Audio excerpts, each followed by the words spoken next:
Chapter 6. Electrolysis. Introduction. The process of electrolysis was first introduced by two scientists independently in the early 19th century.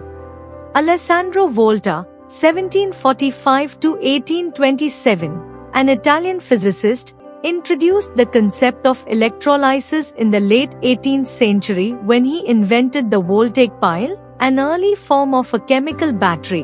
While he didn't use the term electrolysis, his work laid the foundation for understanding the principles of electrolysis. Michael Faraday, 1791 to 1867, a British scientist, is often credited with formalizing and popularizing the process of electrolysis. He conducted extensive research on electrolysis in the early 19th century and introduced Faraday's laws of electrolysis, which describe the quantitative relationship between the amount of substance produced or consumed during electrolysis and the amount of electric charge passed through the system. Faraday's work significantly advanced our understanding of electrolysis and its applications.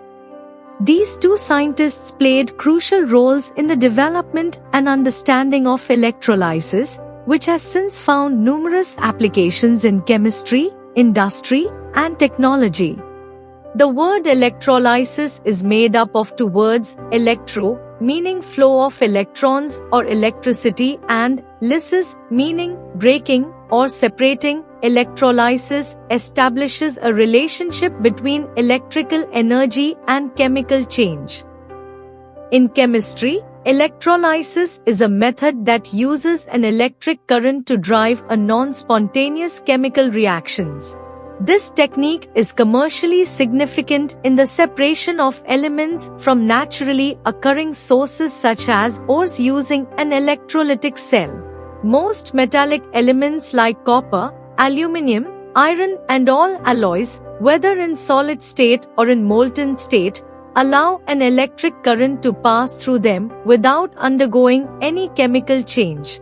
Non-metals, except graphite, like sulfur, phosphorus, etc., do not conduct electricity. Therefore, metals and alloys are called conductors and non-metals are called non-conductors, insulators of electricity. The conduction of a current by a conductor is due to the flow of electrons. Insulators do not possess mobile electrons.